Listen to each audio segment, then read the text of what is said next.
Dominus vobiscum. Et cum spiritu tuo. Lectio Sancti Evangelii secundum Ioannem. Gloria tibi, Domine.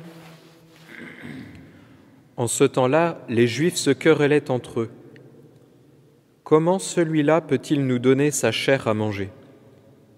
Jésus leur dit alors : Amen, amen, je vous le dis.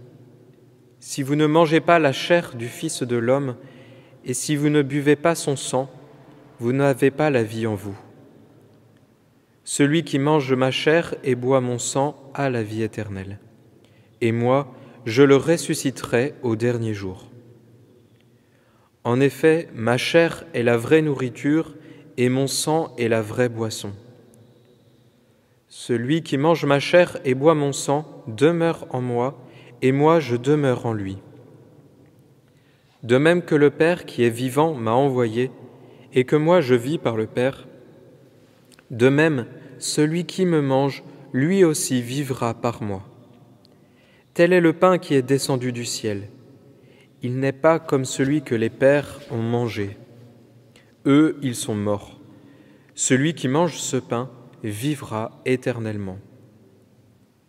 Voilà ce que Jésus a dit alors qu'il enseignait à la synagogue de Capharnaüm.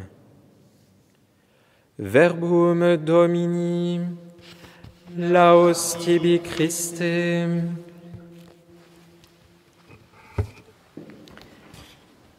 La messe de ce matin est dite pour Jeanne Tristani, Félicité Baléro, Marthe Jacot et pour une intention particulière. En ce 1er mai, nous fêtons dans l'église Saint-Joseph Travailleur. Dans le monde, c'est la fête du travail, mais en 1955, le pape Pie XII a voulu christianiser cette fête du travail qui était obtenue dans le monde à la suite de nombreuses luttes syndicales, etc. Cette journée un petit peu de congé, de repos. Et le pape Pie XII a voulu la mettre sous le patronat de Saint Joseph. Et nous allons donc prier pour tous ceux qui travaillent et aussi particulièrement dans ce temps un peu de crise pour tous ceux qui recherchent un travail, tous les chômeurs. Il y a dans cette figure de Saint Joseph, artisan, travailleur, comme une concrétisation un petit peu de ce qu'est le travailleur par excellence. Celui qui fait de son travail un lieu de sanctification, un lieu où il peut accomplir la volonté de Dieu. Souvent dans le travail, on y voit non pas comme une occasion de faire la volonté de Dieu, mais plutôt comme une peine, quelque chose qui est lourd à porter. Et ça depuis la Genèse en fait. Lorsqu'on entend « tu travailleras le sol de tes propres mains et tu auras de la peine à faire cela », on a en mémoire cette pénibilité, cet effort qu'il faut fournir pour gagner son pain. Alors qu'en fait, quelques versets avant, dans la Genèse, le travail est offert à Adam comme tu cultiveras la terre et tu garderas la création. Il y a dans la création un commandement de Dieu à travailler avant le péché originel. Donc il n'y a pas qu'une condamnation dans le travail, loin de là. Il y a comme une manière de collaborer à l'œuvre de Dieu dans la création. C'est dur de faire cela dans son propre travail, de faire le lien entre je collabore à l'œuvre de Dieu et puis quelquefois notre travail qui paraît bien loin de cela. Et pourtant, eh bien, nous, par nos humbles travaux, les tâches les plus simples comme les plus nobles, il y a une véritable collaboration à l'œuvre de Dieu.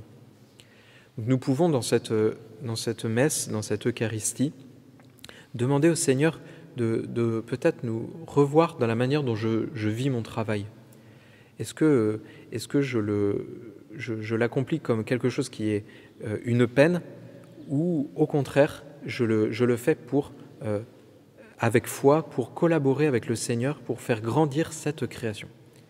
Et puis il y a une manière aussi de vivre ce travail, c'est en union avec le Christ, offrir la peine, parce que quelquefois c'est pénible, offrir cette souffrance en union avec le Christ qui a souffert lui aussi. Voilà.